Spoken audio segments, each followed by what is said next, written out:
Bien, alors on va tout de suite commencer par notre première intervenante, Lina Sader-Feghali, qui est professeure à l'école de traducteurs et d'interprètes de Beyrouth, Université Saint-Joseph, Beyrouth, Liban, et secrétaire générale du réseau LTT, au sein duquel elle représente le Centre d'études et de recherche en traductologie, en terminologie arabe et en langue sertale.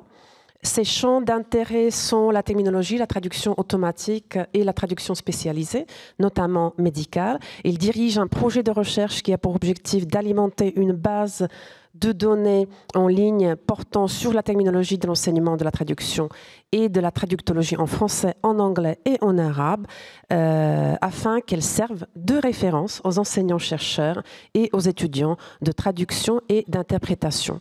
Et Lina, donc aujourd'hui, va nous parler de la traductique 2.0, réflexion sur les terminologies émergentes. Donc à toi la parole, tu as, comme tu le sais déjà, 20 minutes. Merci. Voilà, bonjour tout le monde. Dois-je m'adresser aux traducteurs qui sont dans cette salle ou en ligne en les nommant traducteurs, traductrices, traducteurices ou traducteurs? Ou faudrait-il aussi ajouter à cette dénomination le préfixe bio ou l'adjectif humain, voire l'adjectif augmenté? Puis-je utiliser pour désigner le processus d'une traduction faite à l'aide de la TA le terme post-édition, ou faut-il lui préférer le terme traduction augmentée ou human or expert in the loop translation? Et pour désigner le produit, quel terme privilégier? Traduction automatique, traduction machine, traduction brute, pré-traduction automatique, sortie machine, etc. Toutes ces questions et bien d'autres reflètent bien la situation de foisonnement, voire de flou terminologique qui prévaut et qui n'est pas étrangère au domaine de la traduction et de la traductologie, où il est difficile de trouver des définitions ou des termes consensuels, compte tenu de la propension des acteurs de ce domaine à profiter de leur sensibilité linguistique pour apporter leur pierre à l'édifice, engageant ainsi les terminologues dans un labyrinthe aussi frustrant que passionnant, tant il regorge de subtilité et de nuances. J'ajouterai aussi une autre raison de ce foisonnement terminologique, l'avancement technologique en plein essor qui touche surtout la traductique dont la terminologie est en constante évolution. S'y ajoute ce que je pourrais nommer aussi une guerre des mots, provoquée par les opinions variées face à l'essor de l'intelligence artificielle dans le domaine. Il y a d'une part les opposants, des traducteurs qui s'opposent farouchement à la TA, considérant que la machine ne réfléchit pas et opère de manière aléatoire, contrairement à l'humain qui fait des choix de manière délibérée et réfléchie, d'où pour eux le risque d'un nivellement par le bas des traductions proposées. Il y a d'autre part les partisans. Ce sont surtout les agences de traduction et les développeurs de logiciels qui y voient une amélioration des processus de traduction et la création de nouveaux services, voire le remplacement des traducteurs dans certains cas de figure. Entre les deux, il y a ceux que je nommerai les pragmatiques, dont la prise de position est équilibrée et nuancée, puisqu'ils considèrent que les outils basés sur l'IA sont des outils d'aide à la traduction au même titre que la base terminologique, le concordancier, la mémoire de traduction. Ces différents protagonistes adoptent une terminologie qui reflète leur perception pour promouvoir leur prise de position et aussi ils définissent à leur façon ces concepts-là. Ma communication expose aujourd'hui les principaux défis à relever pour traiter cette terminologie émergente. Mais pour mieux comprendre ces défis, je vais contextualiser ma communication en présentant le projet dans le cadre duquel cette réflexion s'inscrit. En effet, il s'agit d'un projet qui vise à alimenter une base de données en ligne de la terminologie de l'enseignement, de la traduction et de la traductologie. Cette base, en libre accès trilingue, en anglais, en français, en arabe, a pour objectif de mettre à la disposition des étudiants, des enseignants et des chercheurs les notions de base de ce domaine.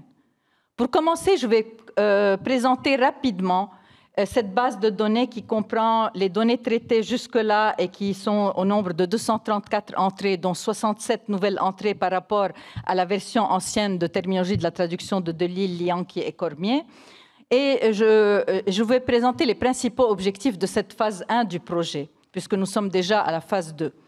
Paraît au plus pressé en revisitant justement l'ouvrage phare de Delisle, Lianchi et sa version arabe et concevoir une base de données terminologiques en ligne ouverte à tous qui permet l'alimentation de la base de données de manière régulière et soutenue. Quant à la phase 2 du projet, lancée en avril 2024, elle a deux principaux objectifs. Ajouter de nouvelles entrées et revisiter les fiches existantes si besoin est, à travers justement une démarche collaborative qui ouvre la voie à de constantes remises en question impliquant tous les utilisateurs, enseignants, chercheurs, professionnels et étudiants. Les défis qui font l'objet de cette communication se portent sur les termes d'un sous-domaine, celui de la traductique, qui par essence est un domaine hybride et qui renvoie à l'étude de tous les points de rencontre de la traduction et de l'informatique. Compte tenu de l'essor fulgurant de l'intelligence artificielle qui redéfinit notre quotidien et notamment nos professions, il est évident que cette branche de la traductologie est le théâtre d'importants changements qui sont reflétés par la création de néologismes. C'est en me basant sur des exemples précis que j'exposerai ces principaux défis à relever pour rendre compte des usages sur le terrain et surtout de l'évolution des concepts et des dénominations. Le premier défi, justement, c'est le choix du corpus pour attester le néologisme. En règle générale, la veille néologique se base sur un corpus d'exclusion comprenant un ou des dictionnaires choisis selon des critères bien précis, étant donné qu'il est généralement admis que l'absence d'une entrée dans un dictionnaire vaut traditionnellement certificat de néologicité pour une unité lexicale soupçonnée de nouveauté, donc d'après Cartier et Sablérol. Cependant, les dictionnaires pris comme corpus d'exclusion posent en général de multiples problèmes, d'après Cartier et Sablérol toujours. Qui plus est, la traductique ne dispose pas, à ma connaissance, de ressources lexicographiques propres, ni de corpus officiel prêt à l'emploi, suffisamment exhaustif et constamment mis à jour pour refléter le développement fulgurant des technologies. Par ailleurs, d'aucuns, à l'instar de Rudy Luke, mettent en garde contre l'utilisation d'Internet comme corpus, malgré justement la quantité de données facilement accessibles qui s'y trouvent, car les données issues du web ne font l'objet d'aucun contrôle et ne peuvent pas être considérées comme représentatives d'une langue ou d'une variante de langue. Deux autres dangers méritent aussi d'être pris en compte. Dans une étude menée en 2021, Oshigame et Ye confirme que les moteurs de recherche façonnent les frontières géographiques, linguistiques, culturelles, politiques invisibles de l'Internet en personnalisant les informations à montrer aux utilisateurs en fonction de leur géolocalisation, de leur langue et d'autres critères, d'où le manque d'objectivité et de fiabilité de leurs résultats.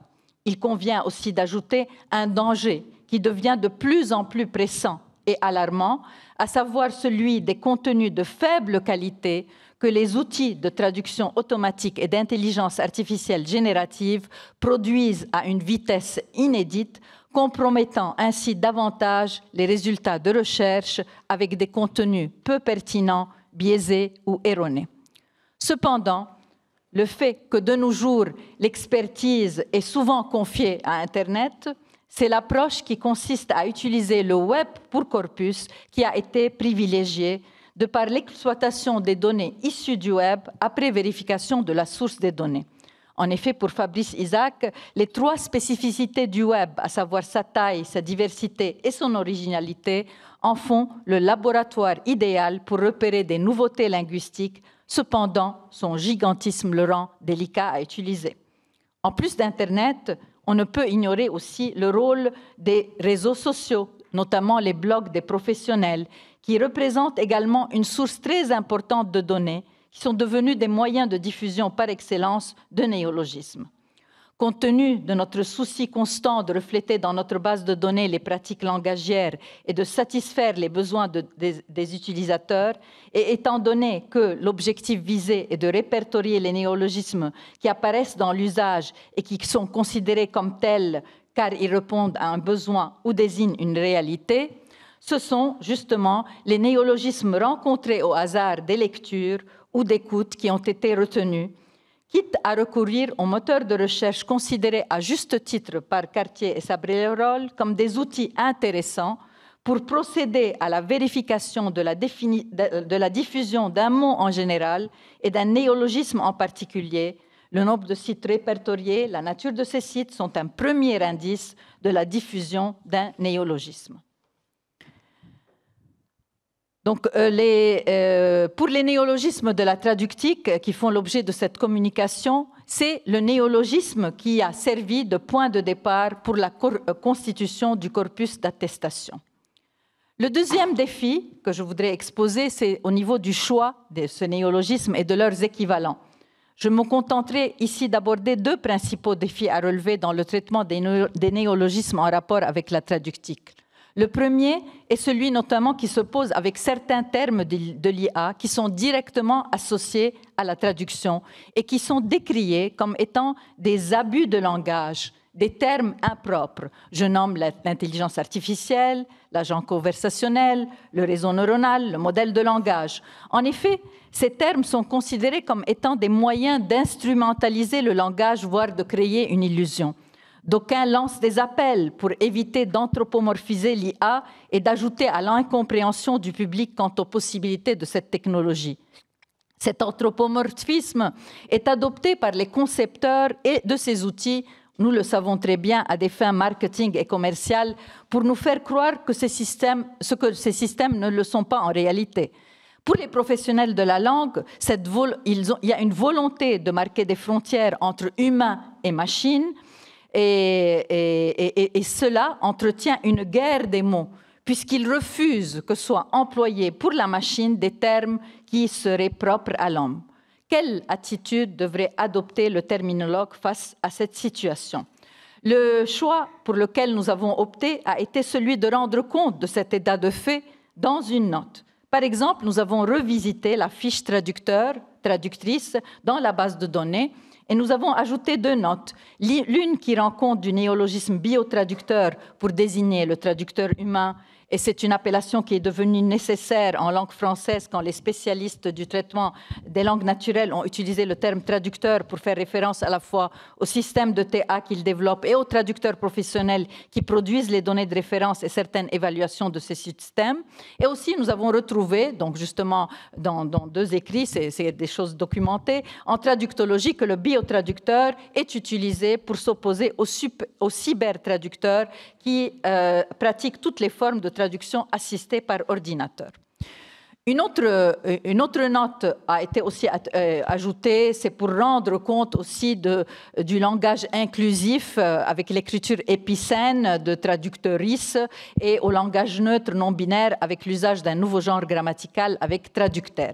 Il convient de mentionner que le choix a été fait de se contenter de ces deux notes jusqu'à nouvel ordre et que ces nouvelles désignations n'ont pas été ajoutées en tant qu'entrée en bonne et due forme. Et pour cause, les réserves émises par certains traducteurs à l'égard de ces nouvelles désignations. D'ailleurs, c'est l'usage qui aura en définitive le dernier mot et grâce au caractère évolutif de la base de données, il sera possible de suivre cette évolution et d'en rendre compte. Pour l'entrée traduction automatique, l'ajout d'une note est à l'étude. Elle prend en considération la prise de position de deux associations, Atlas et ATLF, dans une tribune publiée en mars 2023. Et cette tribune appelle à cesser de parler de traduction automatique et à lui préférer sortie machine ou à la rigueur pré-traduction. Quant aux équivalents en langue arabe, ils posent en général deux principaux problèmes. D'une part, ce sont souvent des calques de la dénomination en anglais et par conséquent, le terme jugé impropre, par ailleurs, à l'origine, sera reproduit tel quel dans la langue cible. D'autre part, nous avons des situations de synonymie pléthorique. Nous voyons ici un exemple comme pour l'équivalent de chatbot ou agent conversationnel.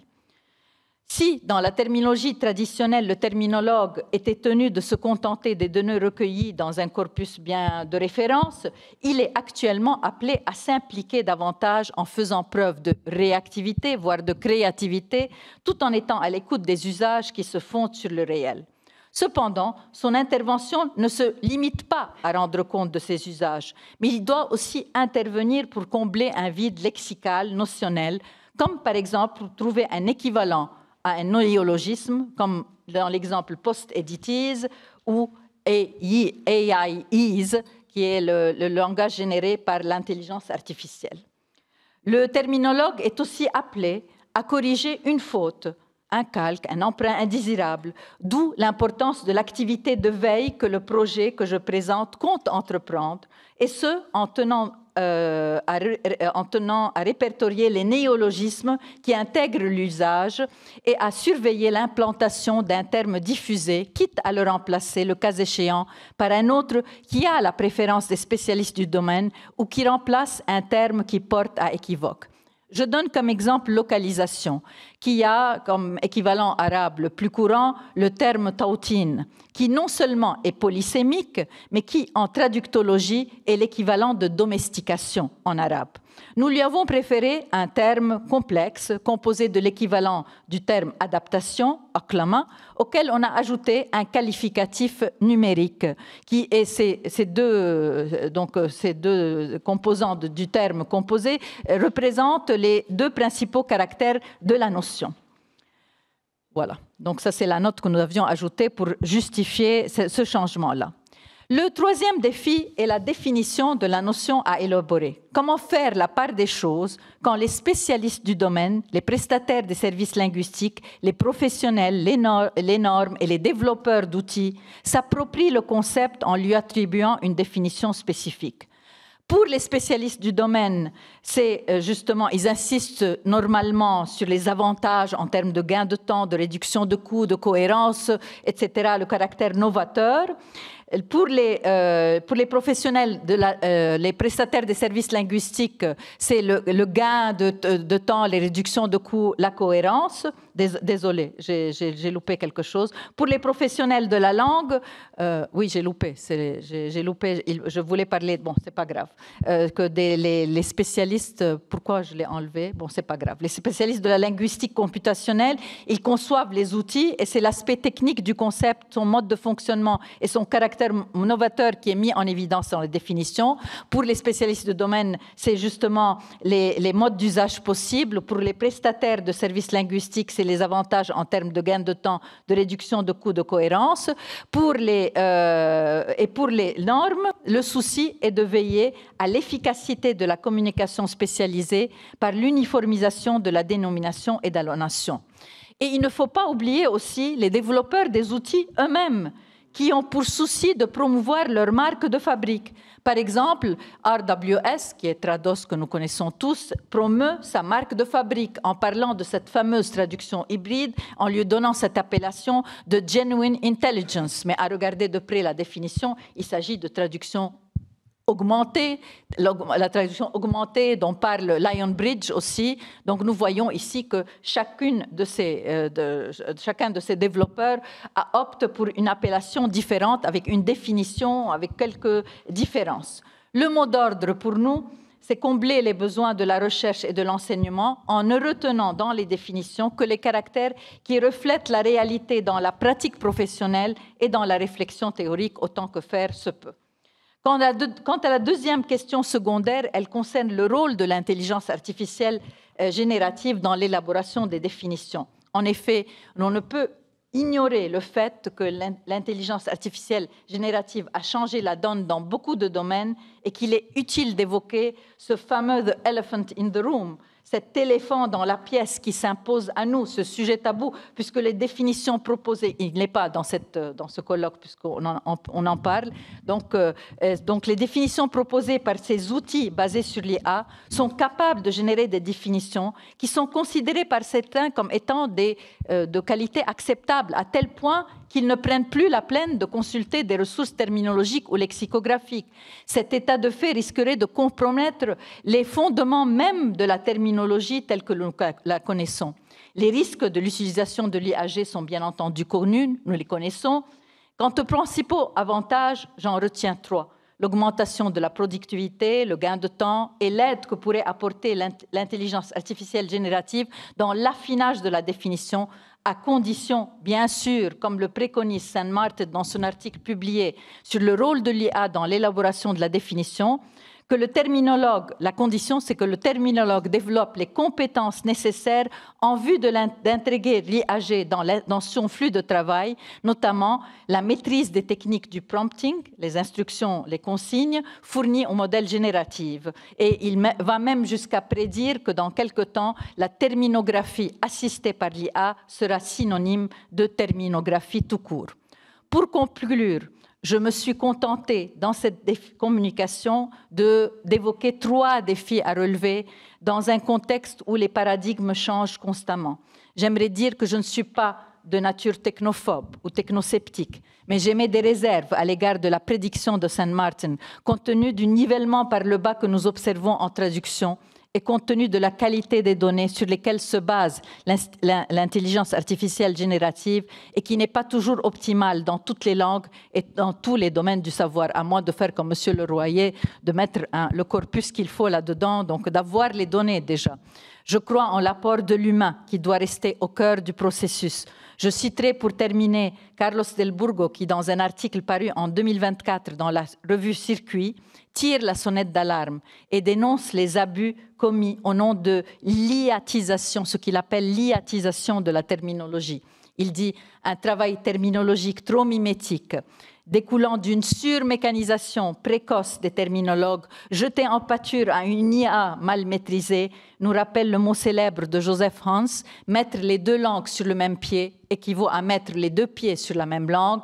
Gageons, c'est ce que dit Carlos de Burgo, que nul ne souhaite cultiver pareil objectif. Partant, un minimum de garde-fous s'impose. Donc, au niveau de la didactique, de l'enseignement de la terminologie, il faut faire attention à ce point-là.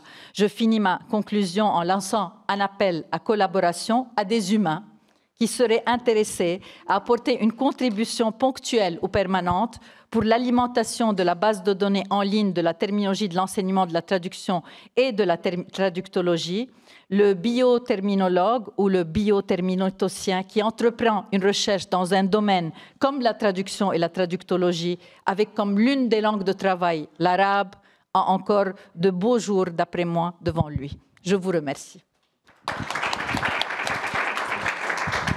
Grand merci, Lina.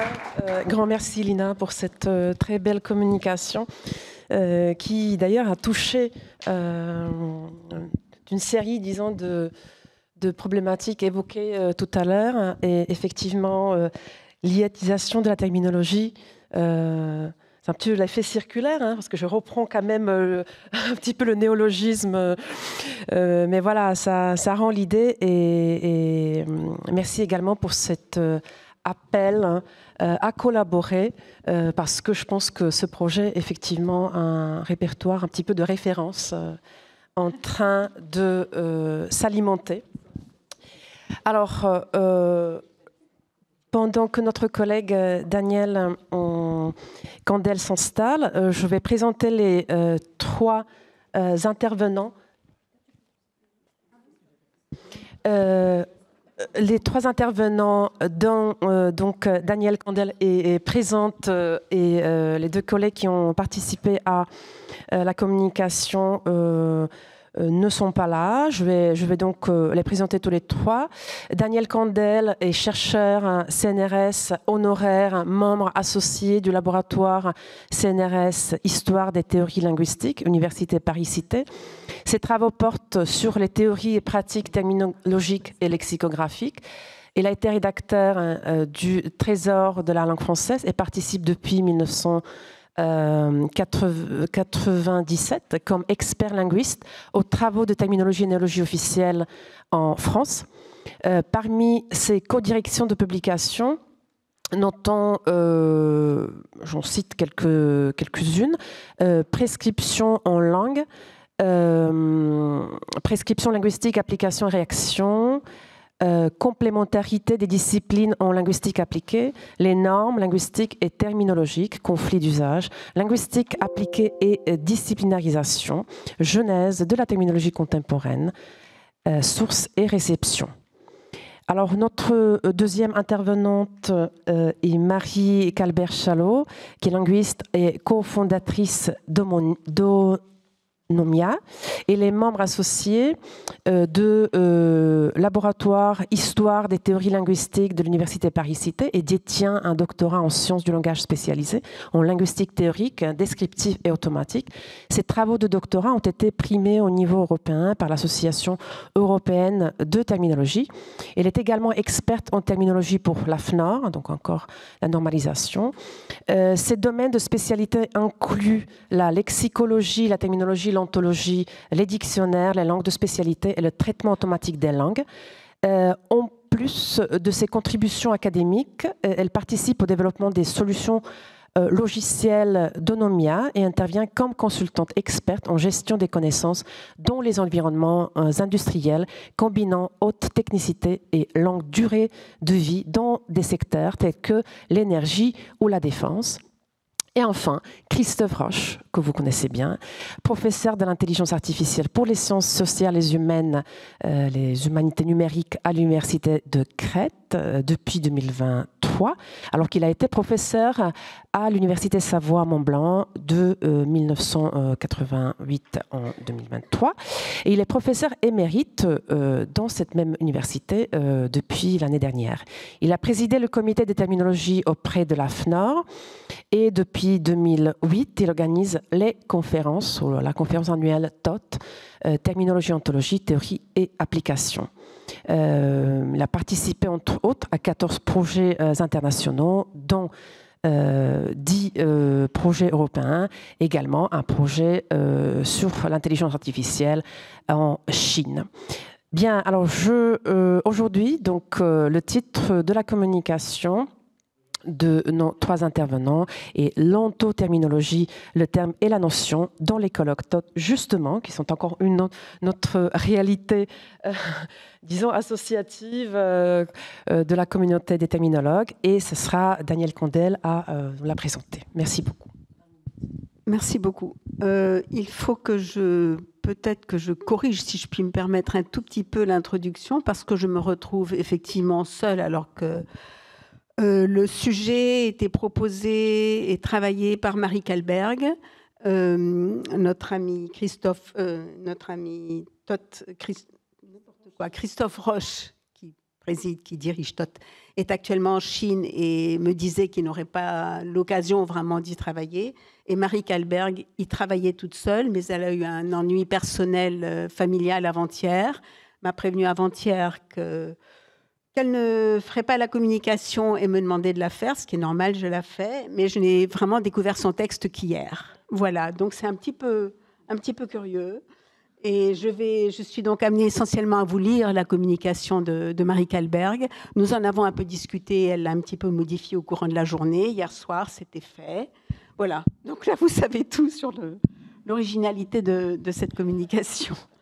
Donc, il s'agit de l'ontoterminologie, le terme et la notion dans les colloques TOT. TOT, c'est théorie, ontologie, c'est pas vrai. Terminologie, ontologie, théorie, voilà. Ontologie, c'est vraiment un terme. Ontologie, ontoterminologie, c'est un terme très utilisé par Christophe Roche. Et donc, ce sera l'occasion de mieux en parler aujourd'hui. Les colloques TOT ont lieu, vous les connaissez peut-être, ils ont lieu une fois par an. Là, je fais un petit peu de publicité pour Christophe Roche. Ils sont très intéressants tous les premiers jeudis et vendredis du mois de juin, si je ne me trompe, à l'université de Chambéry, au Bourget-du-Lac. Et ils ont commencé en 2007. La première publication est de 2008, effectivement. Et il y a effectivement matière à réflexion sur la valeur de ontoterminologie dans les rapports TOT, dans les publications TOT. approche épistémologique de la terminologie et des enjeux actuels. Voilà, donc dans ce cadre-là, il est tout à fait intéressant de suivre l'ensemble des publications TOD, puisque chaque année, un livret donne l'ensemble des communications prononcées. Donc il s'agit de 15 années de recherche internationale qui offrent un panorama des problématiques en terminologie et en ontologie. C'est effectivement une ressource intéressante et on va essayer de montrer une certaine évolution des questions théoriques et pratiques dans ces domaines et pour pouvoir identifier les avancées méthodologiques et les contributions qui ont façonné le champ de la terminologie et de l'ontologie. Très beau sujet choisi et mené par Marie Kalberg. Donc en rapprochant terminologie et ontologie, la notion d'ontoterminologie met l'accent effectivement sur les apports mutuels de ces deux disciplines et sur de nouvelles perspectives de développement tant théoriques que pratiques. La notion d'ontoterminologie s'est d'ailleurs beaucoup développée et élargie au cours des années. Au début, je me demandais vraiment ce que Christophe Roche entendait par cela. J'avais l'impression que c'était loin de mes préoccupations linguistiques ou terminologiques. Et finalement, non, il y a une belle évolution de Christophe Roche aussi, qui vient davantage vers les questions de langue, de terminologie comme nous les entendons nous. Et c'est très intéressant. Voilà, donc ces colloques permettent de clarifier le sens des termes et d'assurer une organisation cohérente des connaissances, enfin, si on étudie les textes produits par ces colloques, facilitent leur application dans les systèmes d'information, la gestion de données complexes et la recherche sémantique. Je crois que en intégrant ces deux approches, donc l'ontoterminologie favorise une interopérabilité. Il s'agit surtout d'avancer en intelligence artificielle, en traitement automatique des langues et dans tout domaine nécessitant une compréhension fine et structurée des concepts. La terminologie fournit une base linguistique pour la désignation des concepts, qui est essentielle dans les domaines spécialisés. La terminologie est liée à une communauté de travail qui partage un domaine de connaissances et une même langue pour en parler. Alors, que disent les mots à ce sujet? L'ontologie structure formellement ces concepts en établissant des relations et des hiérarchies entre eux. Elle constitue une des perspectives les plus prometteuses pour la terminologie au regard de son opérationnalisation. Rappelons toutefois qu'il existe différentes approches qui combinent terminologie et ontologie, selon que l'accent est mis plus sur le concept ou plus sur le terme. Cette distinction n'est pas toujours très facile à faire, comme vous l'imaginez. Et voilà une définition de Christophe Roche dans le colloque GLAD de 2012. L'ontologie est une conceptualisation d'un domaine, c'est-à-dire une définition formelle dans un langage compréhensible par un ordinateur, des concepts et de leurs relations décrivant une réalité partagée par une communauté de pratiques. Ce qui va être intéressant après, vous allez le voir, c'est qu'on va effectivement traiter le terme dans l'ensemble des publications, il en sortira quelque chose. La terminologie et l'ontologie partagent des objectifs similaires dans leur compréhension et dans la description de la réalité. La terminologie s'intéresse à la langue de spécialité et donne des explications linguistiques du terme. L'ontologie se réserve l'étude des langages formels et s'intéresse à la définition des concepts et de leurs relations.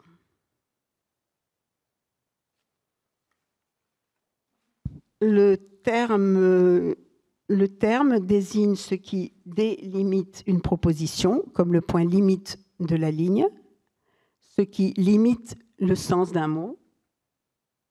C'est un mot spécifique, en d'autres termes également. C'est le cas de le dire. Le concept est une évocation abstraite, entièrement dépsychologisée.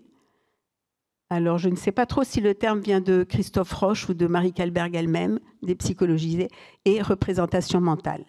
Représentation mentale, voilà une définition, la définition du dictionnaire de Franck Neveu, le dictionnaire des sciences du langage de 2004, que vous devez connaître. Représentation mentale abstraite d'un objet, distincte des idées particulière et représentation symbolique associée à un signe linguistique. Voilà des définitions d'ontoterminologie chez Roche en 2008. L'ontoterminologie, c'est ça, oui. Donc c'est une terminologie dont le système notionnel est une ontologie formelle. Qui insiste sur l'importance des principes épistémologiques qui président à la conceptualisation d'un domaine. C'est l'ontologie dans sa définition première.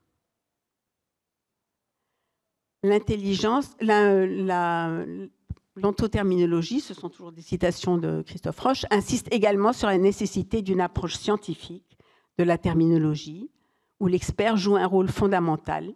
C'est l'ontologie dans ses définitions plus récentes, où la logique et les langages de représentation des connaissances tiennent une place prépondérante. Enfin, l'ontologie met en relation le modèle conceptuel et les termes d'usage ou termes normés qui en parlent, tout en distinguant les définitions formelles des concepts, spécifications logiques, des définitions en langue naturelle des termes, explications linguistiques.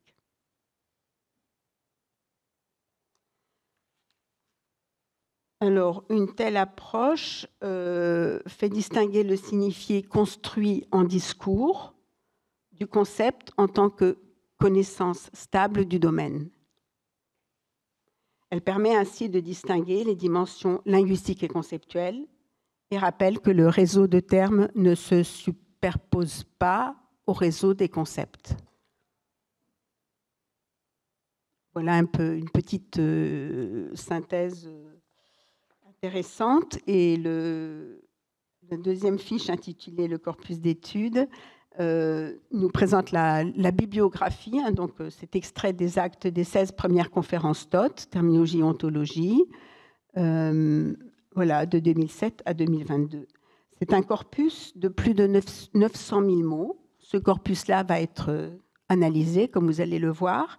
C'est un corpus de plus de 900 000 mots qui a été converti au format texte pour les besoins de cette analyse. Elle est réalisée avec le logiciel Thermostat de Patrick Drouin, dont on a parlé aujourd'hui déjà dans cette salle, 2003. Les résultats obtenus permettant d'étudier les fréquences et les statistiques d'emploi des termes ainsi que les concordances, leurs concordances en contexte. Alors, voici une image, évidemment pas très lisible de loin, mais c'était pour vous montrer, donc le corpus, un extrait du corpus d'études. Là, cet extrait porte sur l'année 2010 pour l'analyse avec Thermostat. Donc, évidemment, il faut s'y connaître. Voilà, je peux lire le tout début, là, le début de ce paragraphe 2. Les besoins d'opérationnalisation, entendons-nous bien. Notre objectif n'est pas ici de nier les apports de la linguistique, le terme d'usage, ce terme mobilisé par une langue de spécialité, etc. Je suppose que c'est un extrait de Christophe Roche lui-même. Voilà. Alors, à propos de Thermostat, que vous connaissez peut-être pour certains d'entre vous, et c'est donc l'outil d'acquisition automatique de termes qui exploite une méthode de mise en opposition de corpus spécialisés et non spécialisés en vue de l'identification des termes. Voilà, comme on le voit chez Drouin 2003. Et les résultats permettent d'étudier les fréquences et les statistiques d'emploi des termes ainsi que leur concordance en contexte. Thermostat reçoit un texte en entrée et retourne comme résultat principal une liste de candidats termes tirés du texte. Il peut s'agir d'un terme simple ou d'un terme complexe. Et chaque terme reçoit un score basé sur la fréquence du terme dans le corpus analysé. Le corpus d'analyse, CA, et sa fréquence dans un autre corpus pré-traité, un corpus de référence, CR. Tout cela se trouve chez Drouin dans Terminology, volume 9, en 2003. Le résultat sur le corpus global, la présente étude permet de préciser les usages du terme ontoterminologie dans les actes TOT entre 2007 et 2022 et d'observer l'évolution de ces emplois au cours de 15 ans. bon, les termes les plus gros sont ceux qui sont le mieux représentés, comme vous devinez. Donc, on trouve concept, corpus, language, un peu moins, langue encore moins, ontologie, term, comme terme à peu près, et puis terminologie qui est bien représentée, terms, voilà, en gros, pour ce que vous voyez là, j'ai extrait ceux qui sont les plus nombreux.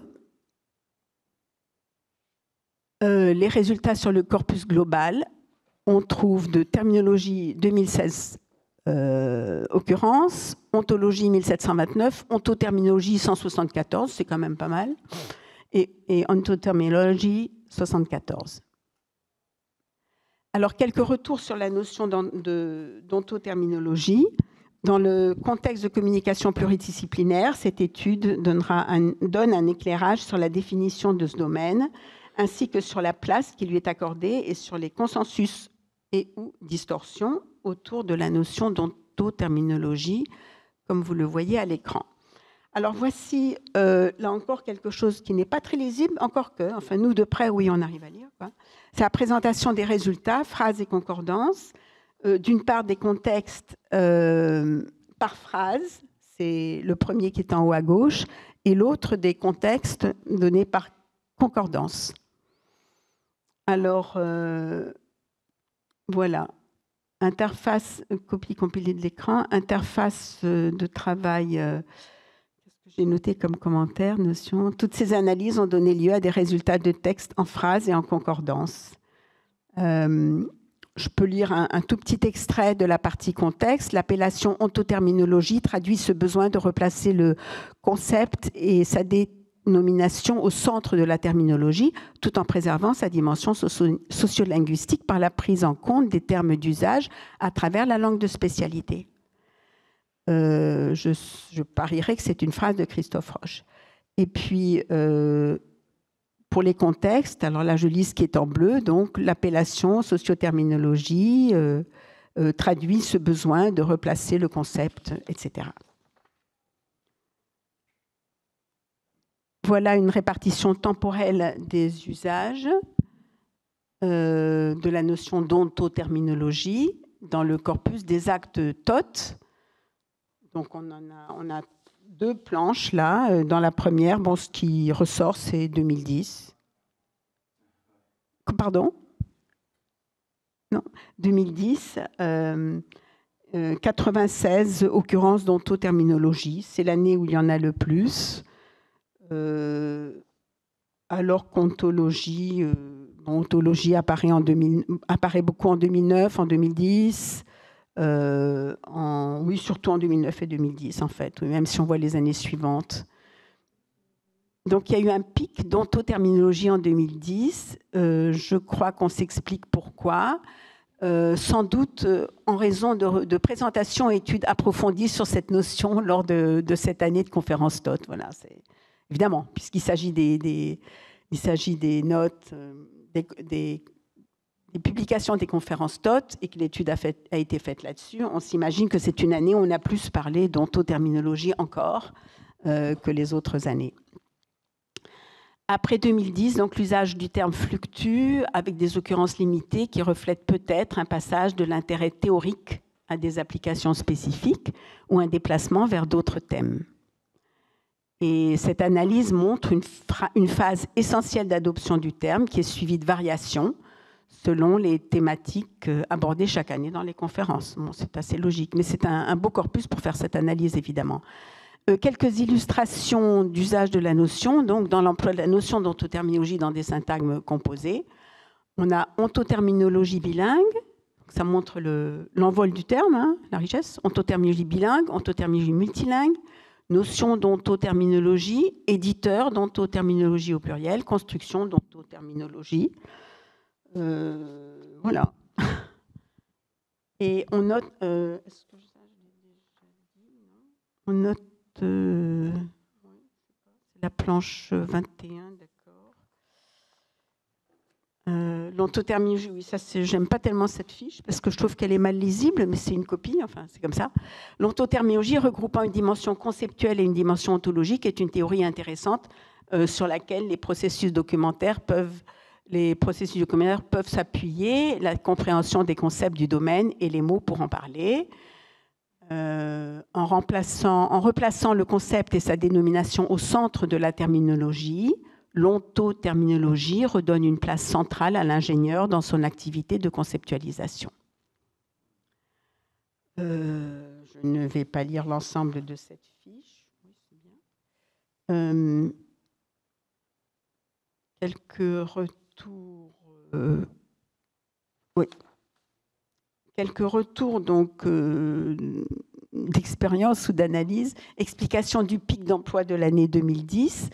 Le pic d'usage du terme ontoterminologie lors de la conférence TOT de 2010 s'explique par plusieurs éléments. Des sessions ciblées et formations sur l'ontoterminologie. La conférence a mis un accent particulier sur les contributions croisées de la terminologie et de l'ontologie. Une journée de formation a été donc consacrée à ces sujets qui renforcent l'emploi intensif du terme ontoterminologie dans les présentations et les discussions.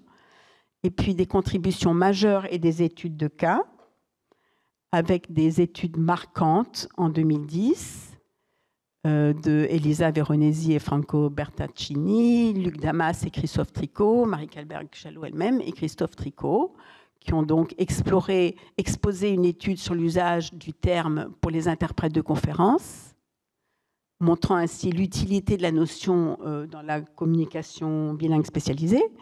Les seconds qui ont exploré son application dans la recherche d'informations sémantiques en développant des outils pour améliorer l'accès aux données. Et puis les troisièmes qui ont présenté des méthodologies pour mettre en œuvre l'ontoterminologie dans la cartographie des connaissances et les contextes organisationnels.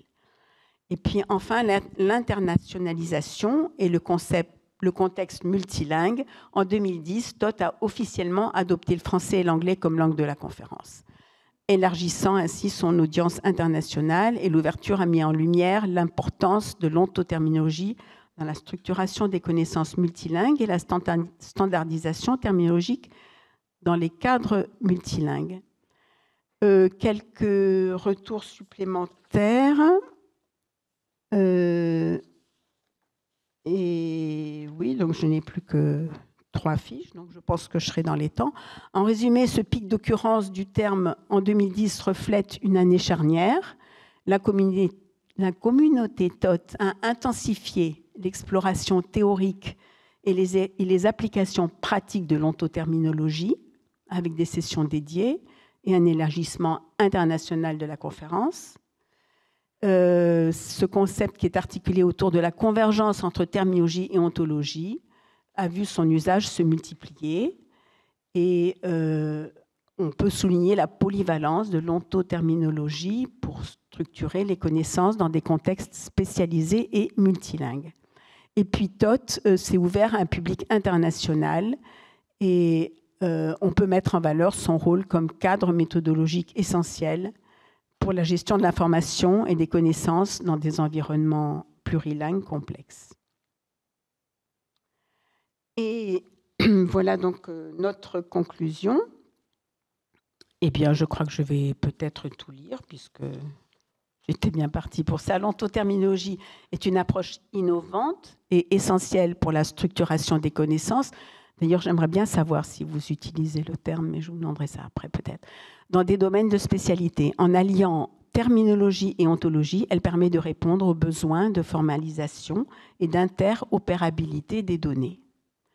Depuis sa première conceptualisation par Christophe Roche en 2008, elle a évolué. Elle influence maintenant divers secteurs grâce à ses applications pratiques, essentiellement dans des domaines de l'interprétation, de la gestion documentaire et de la recherche sémantique. Les conférences TOT ont joué un rôle important dans cette évolution. Elles ont offert une plateforme de discussion et d'expérimentation qui a permis à l'ontoterminologie de s'affiner et de se diversifier dans les domaines d'emploi. Et c'est vraiment ce que je remarque en repensant à l'ensemble des conférences TOT. Christophe Roche je crois que j'ai participé au tout début déjà, mais je me demandais vraiment ce qu'était ce phénomène ontoterminologique. Aujourd'hui, ça me paraît beaucoup plus coulant, comme je le disais au début, et mieux faire corps avec... j'allais dire, notre linguistique ou notre terminologie.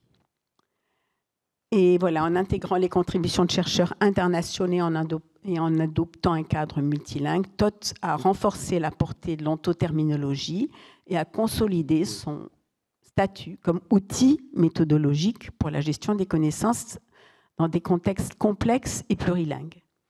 Et le domaine donc, dont il est question, l'ontoterminologie, continue d'ouvrir de nouvelles perspectives pour le traitement de l'information en posant les bases d'une approche plus unifiée et adaptable aux évolutions technologiques et aux besoins émergents en gestion des connaissances.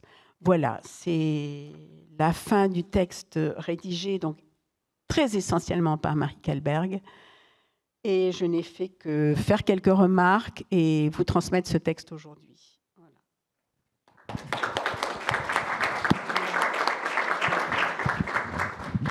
Merci beaucoup pour la présentation de toutes ces données autour de la communauté TOT, comme vous l'avez bien défini, et qui contribuent inévitablement et certainement à notre réflexion épistémologique autour de la terminologie. Et donc voilà, les questions, le débat est ouvert, n'hésitez pas, on a quelques minutes pour les questions sur les deux communications.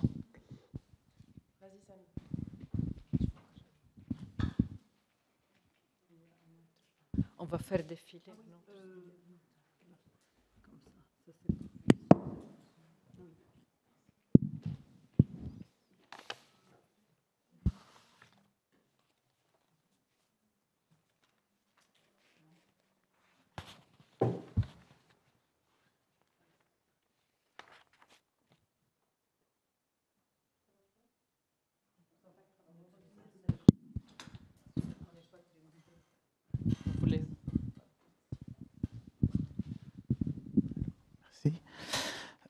Donc, j'ai une petite question pour vous, Lina. En fait, Étienne Kio a sollicité ma contribution pour traduire ces 50 termes de l'intelligence artificielle en langue arabe, il y a 2-3 mois, quelque chose comme ça. Et donc, je voudrais avoir votre avis par rapport à la démarche que j'ai adoptée avec mon collègue de l'université de Sétif 2. Et donc, on est parti sur une démarche. Lui, il travaille de son côté. Moi, j'ai travaillé de mon côté. Et il se trouve que quand on avait organisé la réunion pour décider justement de la traduction en langue arabe, lui, il est parti des termes en français. Et moi, j'ai essayé de jongler entre le français et l'anglais pour trouver l'équivalent, le bon équivalent en langue arabe. Et ensuite, j'ai adopté une démarche lexicographique parce que... Donc, une fois j'ai dans ma tête le terme qui devrait être considéré comme le plus proche pour traduire les termes français-anglais, je suis allé chercher sur Internet pour décider et trancher par rapport au nombre d'occurrences des termes. Et heureusement, dans votre diapositive, robot, donc en fait, on a décidé pour robot Dardasha.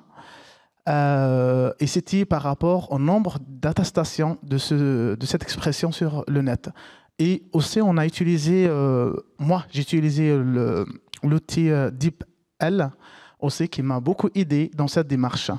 Après, selon en tous les cas votre conférence, je commence à me poser la question si j'ai bien fait de procéder de cette façon pour justement traduire les termes en langue arabe. Et je risque peut-être d'avoir mal choisi les termes en langue arabe en fonction de... C'est le gros problème de la langue arabe parce que justement nous avons tout et n'importe quoi sur l'internet. Donc justement, donc c'est pour ça que nous essayons. Donc si pour le terme localisation, on voit Taoutin qui est plus fréquent, mais on a essayé de justifier l'autre utilisation parce que Taoutin risque de porter à équivoque les utilisateurs. On voulait donner un terme qui était plus spécifique de cette notion-là en arabe.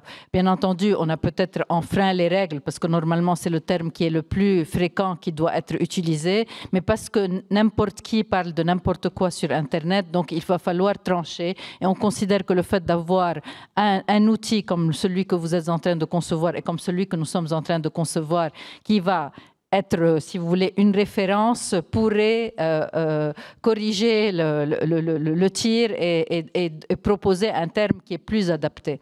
Donc c'est ça, en arabe, chacun se considère terminologue et chacun invente le terme qu'il veut. Donc robot dardasha, c'était mais robot, pourquoi on va aller dans robot, etc. Donc bon, barnamaj dardasha, c'est peut-être mieux, mais je ne sais pas. Maintenant, je n'ai pas étudié vraiment, il faut justifier, essayer de réfléchir. Donc, nous essayons de le faire pour essayer de proposer un terme qui est plus adéquat dans ce sens-là. Oui, parce que là, parler de corpus, quand on entend corpus représentatif, etc., en arabe, on n'a pas vraiment de corpus représentatif. Donc, on est très souvent, on est là dans la première version de notre projet, c'était un ouvrage que notre école a publié, c'était le premier ouvrage qui avait les termes de la traduction. Donc les termes de l'enseignement de la traduction, nous avions inventé beaucoup de termes, nous avions créé des termes pour pouvoir combler les vides lexicaux et les vides notionnels. Voilà. Bon, c'est spécifique à nous. Merci beaucoup. Est-ce qu'il y a d'autres questions? Restez. Moi, je vous apporte. Question brève pour Daniel Cantel. Il semble que pour ontoterminologie, il y a vraiment un pic, et puis ça descend, hein, il y a beaucoup moins d'occurrences plus tard. Alors, est-ce qu'une explication possible... Enfin, je pense à une remarque de Madame Mortureux à la clôture d'une journée d'études à l'hommage de Louis Guépin, dont François a parlé. Elle a dit, on va peut-être pas parler de socioterminologie parce qu'à l'avenir, tout travail de terminologie va être socioterminologie, donc on n'a pas besoin de le préciser. Alors, est-ce que c'est la même chose à Chambéry? Maintenant, quand on parle de terminologie, on parle d'ontoterminologie de fait.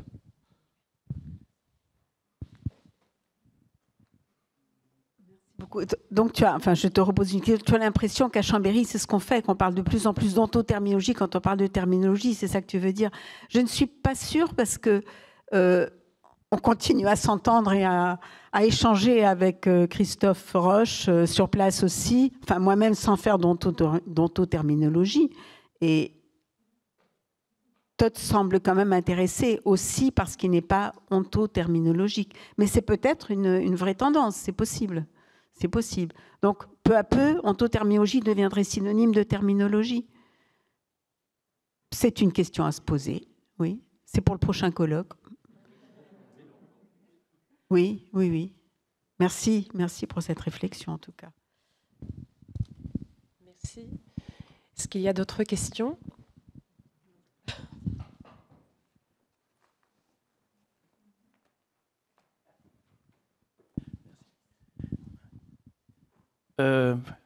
Oui, juste une toute petite question là pour Lina, justement, là, et la remerciant là, pour cette présentation. En lexicographie, on parle de prescription, on parle aussi de description, puis entre les deux, on pourrait parler un petit peu de proscription, c'est-à-dire on va pas se gêner, on va décrire tout ce qui est proposé, cette profusion là, de termes concurrents, et puis émettre des avis, des recommandations. Donc, est-ce que ça pourrait être une démarche pour vous ?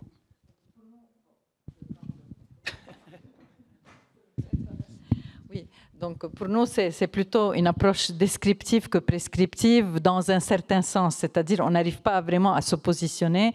On fait de la description, donc c'est les notes qui vont décrire. Et c'est pour ça que j'ai dit que traducteur et traductrice, je ne les ai pas mis en entrée, parce qu'on est encore en train d'hésiter. Mais on se dit, dans le moteur de recherche de la base de données, s'ils cherchent, ils pourront trouver ça dans la note et les usages qu'on en fait. Donc, on essaye d'être prescriptif au niveau de l'entrée et descriptif au niveau des notes. Donc, d'essayer de refléter l'usage et en même temps d'essayer d'orienter l'usage dans un certain sens. C'est ce qu'on fait le plus souvent pour l'arabe, pas pour le français ou pour l'anglais, parce que ce n'est pas à nous de décider. Mais pour l'arabe, justement, on met en entrée les termes qu'on veut utiliser, donc qu'on conseille d'utiliser, et on met en note qu'il y en a d'autres, mais on préfère cet usage-là. Je ne sais pas si c'est bon, mais c'est à vous de juger. Voilà.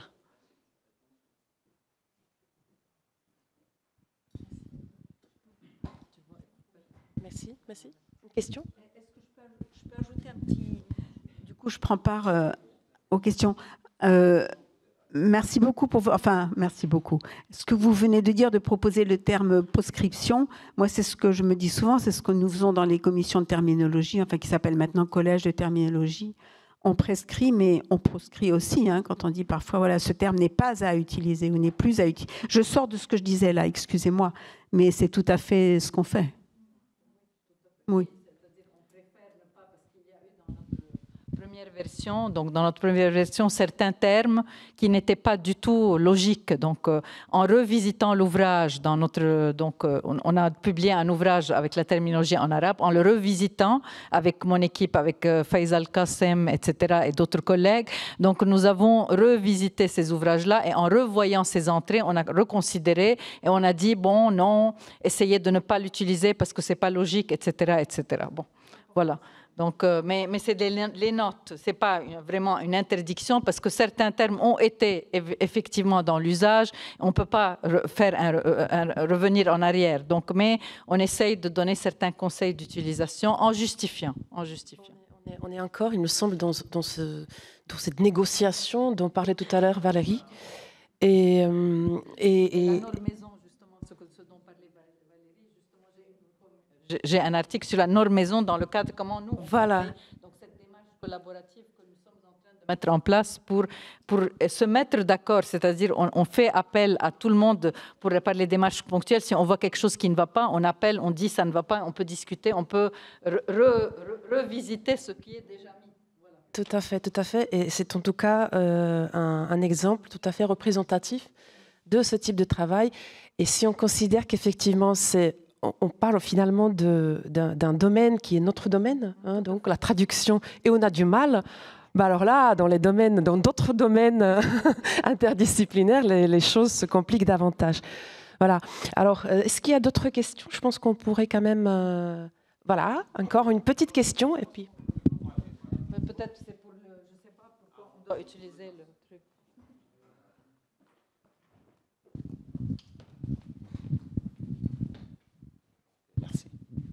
Alors moi, je n'ai pas de question, mais plutôt une suggestion à faire à l'endroit de Lina. Tout à l'heure, pour se référer, pour opposer du moins le traducteur humain par opposition au traducteur automatique, il me semble que vous avez suggéré biotraducteur. Voilà. C'est pas moi qui ai suggéré. Oui, d'accord. Oui, et moi, quand on me dit bio, ce qui me vient à l'esprit, c'est tout ce qui est comestible et qui est naturel et tout ça. Après, je me suis dit, est-ce que homo traducteur ne serait pas plus adapté? Je ne sais pas, c'est juste une suggestion que je vous fais. Aujourd'hui, en Afrique, quand on dit bio est à la mode. Oui, justement. Et voilà, on a référence maintenant à délaisser tout ce qui est pesticides, agriculture, tout ça. Après, le terme homo m'est venu maintenant à l'esprit. Vous avez tout à fait raison. Donc, vous reflétez l'une des positions. J'ai mis ça sur les réseaux sociaux. Quelqu'un qui disait ce fut de traducteur. Donc, il y a justement un refus de certains traducteurs de voir ces appellations comme traducteurs. Est-ce qu'on m'entend ici? Bon, je ne sais pas. Donc, voilà. Merci. Donc, oui, le bio, ce n'est pas moi qui l'ai inventé. Ça a été mis dans l'ouvrage de Nicolas Froliger. Je ne sais plus c'est qui l'avait inventé. Maintenant, le nom m'échappe. Je l'ai quelque part dans mes notes. Mais ça a été inventé. C'était autant de... Donc, et puis, on l'a ravivé parce qu'on avait besoin de l'utiliser pour différencier le traducteur, donc le traducteur humain du traducteur automatique. Vous comprenez? Oui, dans l'absolu, oui, c'était comme ça, c'était de l'appeler. Maintenant, de plus en plus de gens parlent de biotraduction, de biotraducteurs, etc. Et on parle de traducteurs augmentés ou traduction augmentée ou le genuine intelligence ou tous ces concepts-là qui veulent décrire ce mariage entre le traducteur et la machine. Vous voyez? Donc, moi, je n'ai pas de mots à dire, je le dis pour l'anglais et le français, je ne fais que reproduire, que citer des auteurs qui en ont parlé, donc dire que ça existe. C'est pour l'arabe que nous intervenons dans l'absolu pour essayer de trouver des dénominations adéquates et essayer de combler les lacunes dans le domaine, en langue arabe. Voilà, c'est ça.